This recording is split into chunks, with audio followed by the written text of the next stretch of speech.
पश्चिम दाङमा एकजनाको शव फेला परेको छ। आइतबार बिहान 9:30 बजेतिर शान्तिनगर गाउँपालिका 7 गैरा तिलवारी स्थित बबई नदी किनारामा एकजनाको शव फेला परेको इलाका प्रहरी कार्यालय खितलपुरले जनाएको छ। शवको पहिचान हुन सकेको छैन। उक्त घटनास्थलमा अहिले प्रहरी पुगेको छ।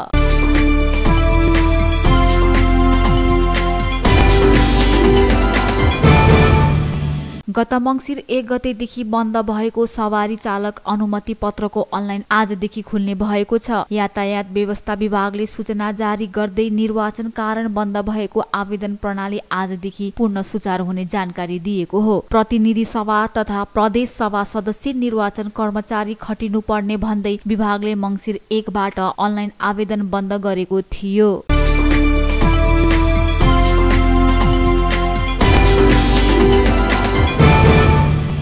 दाङमा भएको छुट्टा छुट्टै सवारी दुर्घटनामा परि 5 जना घाइते भएका छन्। हापुरी तुलसीपुर सडक खण्ड अन्तर्गत श्रीगाउँबाट तुलसीपुरतर्फ आउँदै गरेको रा 6 8882 नम्बरको मोटरसाइकललाई विपरीत दिशाबाट जाँदै गरेको ना 3 ख 3890 स्कुल बसले दङ्गी शरण 6 बोगटी स्थित ठक्कर दिँदा 2 जना घाइते भएका छन्। घाइते हुनेमा मोटरसाइकल चालक शान्तिनगर गाउँपालिका 7 निवासी 17 वर्षीय कुशराज केसी र मोटरसाइकलमा पछाडि सवार सोही ठाउँ निवासी 20 वर्षीय चूर्ण बहादुर बुढाथोकी रहेको इलाका प्रहरी कार्यालय तुलसीपुरले जानकारी दिएको छ। घाइते दुवैजनाको राप्ती प्रादेशिक अस्पताल तुलसीपुरमा उपचार भइरहेको प्रहरीले जानकारी दिएको छ। यस्तै तुलसीपुर नेपालगञ्ज सडक खण्ड अन्तर्गत तुलसीपुर 13 दमान गाउँमा बसेको ढोकाबाट खसेर एकजना घाइते हुनुभएको छ। घाइते हुनेमा दङ्गी शरण गाउँपालिका 7 बाँका निवासी 18 वर्षीय अमृता कुमाल रहेको प्रहरीले जानकारी दिएको छ। प्रहरीका अनुसार तुलसीपुरबाट नेपालगञ्ज तर्फ जाँदै गरेको भे 1 ज 1172 नम्बरको गाडीको ढोका खुल्दै रहेकोले ढोकाबाट खसेर उहाँ घाइते हुनुभएको हो। घाइतेको राप्ती प्रादेशिक अस्पताल तुलसीपुरमा उपचार भइरहेको छ। त्यस्तै तुलसीपुरबाट जसपुर तर्फ जाँदै गरेको रा 5 प 4347 नम्बरको मोटरसाइकल तुलसीपुर 12 एयरपोर्ट नेर अनियन्त्रित भएर पल्टिँदा 2 जना घाइते भएका छन्। घाइते हुनेमा चालक सल्यानको कपुरकोट गाउँपालिका 2 गर्पा निवासी 26 वर्षीय लोकबहादुर थापा र पछाडि सवार सोही ठाउँ निवासी 40 वर्षीय दलिलाल थापा रहेको इलाका प्रहरी कार्यालय तुलसीपुरले जानकारी दिएको छ। घाइते दुवैजनाको राप्ती प्रादेशिक अस्पताल तुलसीपुरमा उपचार भइरहेको प्रहरीले जानकारी दिएको छ।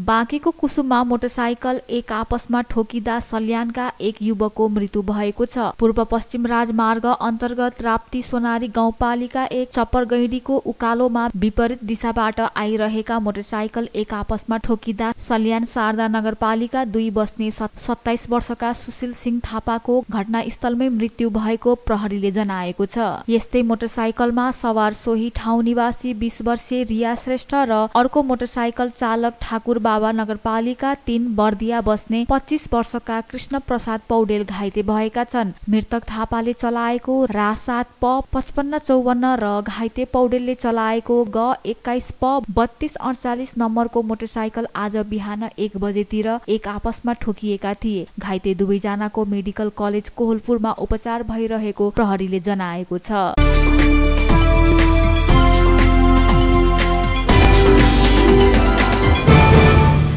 रोल्पामा एक घरमा आगलागी हुँदा करोडको क्षति भएको छ। जिल्लाको थवाङ गाउँपालिका 2 कोइचाबाङ निवासी 58 वर्षीय शंकर झ्याक्रीको 3 तले ढुङ्गाले छाएको घरमा हिजो साँझ 5 बजेको समयमा आगलागी भएको जिल्ला प्रहरी कार्यालय रोल्पाले जानकारी दिएको छ। प्रहरीका अनुसार घरमा 3 वर्षीय छोरा मात्रै रहेको र अन्य घरका सदस्यहरू कामको सिलसिलामा बाहिर रहेको हुँदा कुनै मानवीय क्षति भने भएको छैन।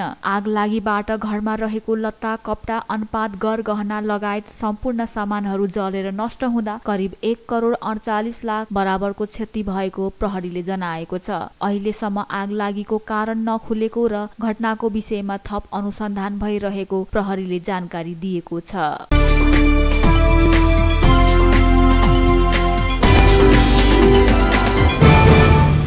मेला मेला सञ्चालन हुन केही दिन मात्र बाँकी छ। तयारीको काम 80% भन्दा बढी सम्पन्न भइसकेको छ। आयोजक मेला सञ्चालनको अन्तिम चरणमा जुटेको छ। तर जिल्ला प्रशासन कार्यालय दाङले भने तुलसीपुर उपमहानगरपालिका, तुलसीपुर उद्योग वाणिज्य संघ र चेम्बर अफ कमर्स तुलसीपुरलाई बोधार्थ गर्दै मेला रोक्न भनी शुक्रबार सूचना जारी गरेको छ। उक्त पत्रमा तुलसीपुरमा सञ्चालन हुन लागेको प्रथम लुम्बिनी पर्यटन तथा व्यापारी महोत्सव तत्काललाई रोक्न निर्देशन दिएको छ। मेला सुरु हुन 6 दिन बाँकी रहँदा जिल्ला प्रशासन कार्यालय दाङले यस्तो निर्देशन जारी गरेको हो। यही मंसिर 15 देखि 26 गतेसम्म सञ्चालन हुन भनिएको मेलाका लागि आयोजकले भौतिक संरचना निर्माणको काम र प्रचार प्रसारलाई तीव्रता दिइरहेको छ। सबै प्रक्रिया पुर्याएर काम थालिएको र आफूहरू कानूनी रूपमा बलियो भएकाले काम रोक्नु नपर्ने मेला आयोजक समितिका संयोजक अरुण लहरेले बताउनुहुन्छ। मेला किन रोक्ने? हामीले सबै प्रक्रिया पुर्याएर काम सुरु गरेका छौं। फेरि हामीले कुनै पनि आधिकारिक निकायबाट मेला रोक्न भनेर पत्र पनि आएको छैन।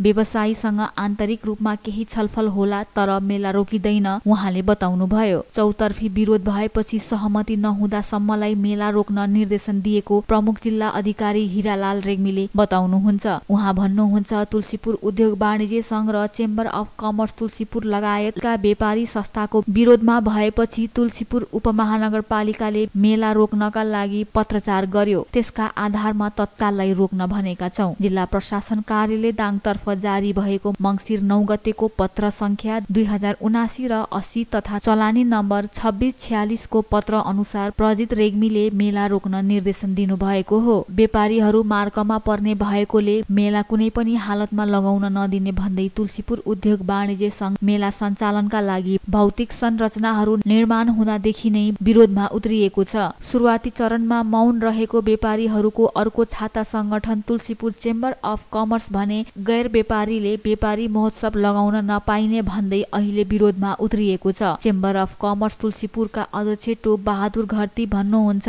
हामीले पहिला विरोधका कुनै कार्यक्रम तय गरेका थिएनौं। हाल व्यवसायीहरूको गुनासो आएपछि विरोधमा उत्रिएका हौं।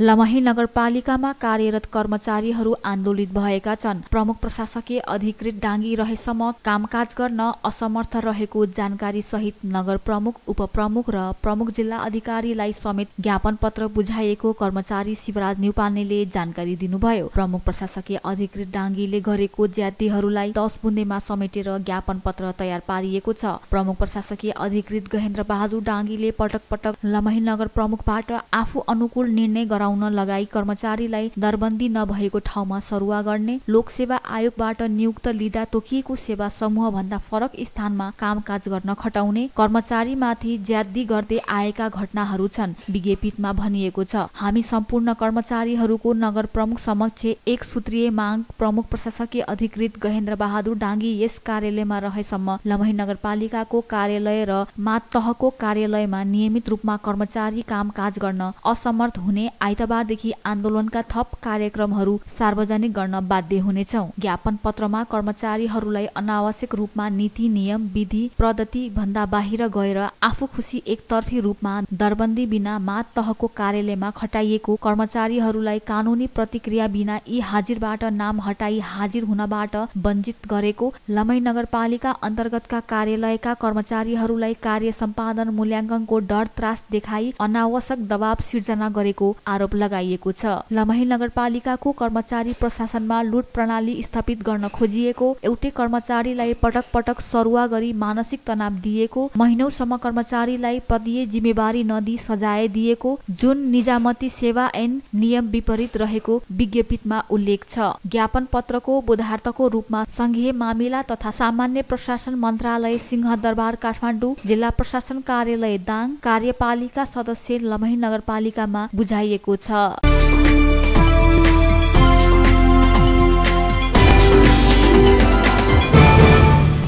गुल्मीमा यसपटक धान उत्पादनमा कमी आएको छ। गत वर्ष जिल्लामा 27,807 मेट्रिक टन धान उत्पादन भएकोमा यस वर्ष 23,718 मेट्रिक टन मात्रै उत्पादन भएको कृषि ज्ञान केन्द्रले जनाएको छ। रुखमा खडेरी परेको, फूल खेल्ने बेलामा पानी र हावा लागेको कारण धेरै फोक्टो भएको पाइएको छ। धान पाक्ने बेलामा पनि पानी पर्दा धान झरेको कारण यस वर्ष धान खेतीमा कमी आएको केन्द्रका प्रमुख एवं वरिष्ठ कृषि विकास अधिकृत नवराज भण्डारीले जानकारी दिनुभयो। गत वर्ष भन्दा यस वर्ष धान उत्पादनमा 14% कमी आएको उनले बताए। जिल्लामा चैते धान 341 हेक्टरमा र वर्षे धान 8,670 हेक्टरमा गरी कुल 9,011 हेक्टर क्षेत्रफलमा धान खेती गरिँदै आएको छ। गत वर्ष चैते र वर्षे गरी 27,807 मेट्रिक टन धान उत्पादन भएको थियो। यो वर्ष उत्पादन घटेर 23,718 मेट्रिक टन उत्पादन भएको बताइएको छ।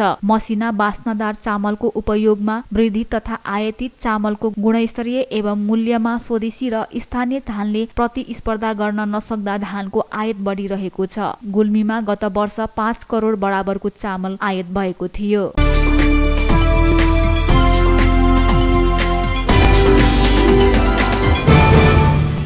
लुम्बिनी प्रदेशमा नेकपा एमाले सबैभन्दा ठूलो दल बनेको छ। 52वटा प्रदेश सभा निर्वाचन क्षेत्र रहेको लुम्बिनीमा प्रत्यक्षतर्फ एमाले सबैभन्दा धेरै सिटमा जित हासिल गरेको हो। एमाले 18 सिट जितेर पहिलो दल बनेको हो। यद्यपि 2074 सालको चुनावमा प्रत्यक्षतर्फ 27 सिट जितेको एमाले यस पटक 9 सिट गुमाएको छ। 2074 मा 7 सिट मात्रै जितेको नेपाली कांग्रेस गठबन्धनको बालमा 17 सिट जित्दै दोस्रो दल बनेको छ।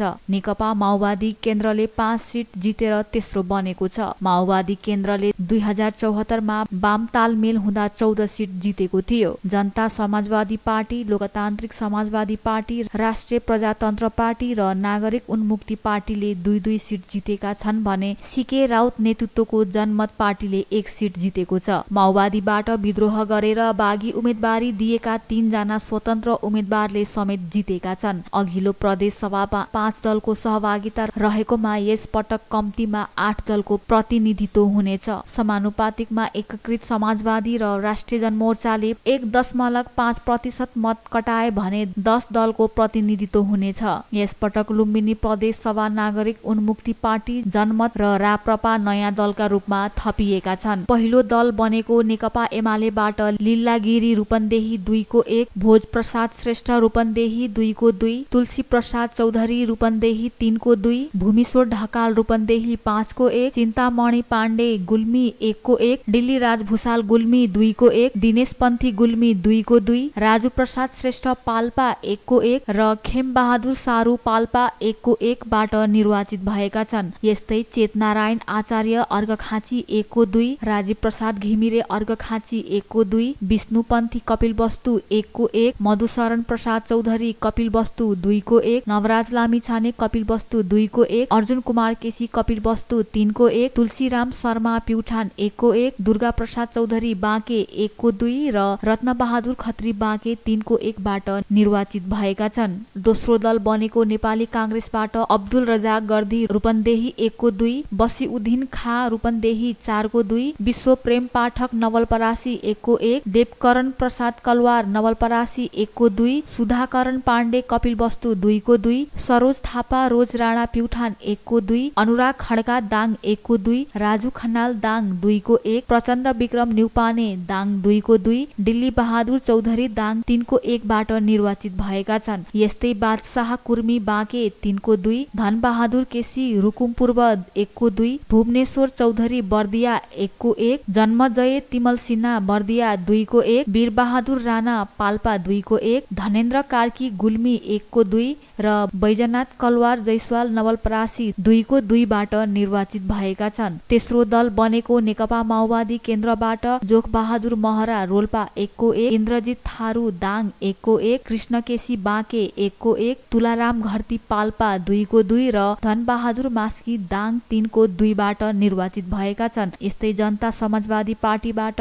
भण्डारी लाल यादव बाँके 2 को 1 र आदेश कुमार अग्रवाल बाँके 2 को 2 बाट निर्वाचित भएका छन्। लोकतान्त्रिक समाजवादी पार्टीबाट सन्तोष पाण्डे रूपन्देही 3 को 1 र कन्हैया बानिया रूपन्देही 4 को 1 बाट निर्वाचित भएका छन्। राष्ट्रिय प्रजातन्त्र पार्टीबाट आशिष कुमार चौधरी रूपन्देही 1 को 1 र जानकी प्रसाद यादव कपिलवस्तु 3 को 2 बाट निर्वाचित भएका छन्। नयाँ दलको रूपमा उदाएको नागरिक उन्मुक्ति पार्टीबाट राजकुमार चौधरी बर्दिया 1 को 1 र धर्मबहादुर चौधरी बर्दिया 2 को 2 बाट निर्वाचित भएका छन्। नयाँ दलकै रूपमा प्रदेश सभामा प्रवेश गरेका जनमत पार्टीबाट चन्द्रकेश गुप्ता रूपन्देही 5 को 2 बाट निर्वाचित भएका छन्। माओवादी केन्द्रबाट बागी उम्मेदवारी दिएका दिपेन्द्र पुन रोल्पा 1 को 2, सरुल पुन रुकुम पूर्व 1 को 1 र खडक बस्नेत नवलपरासी 2 को 2 बाट निर्वाचित भएका छन्।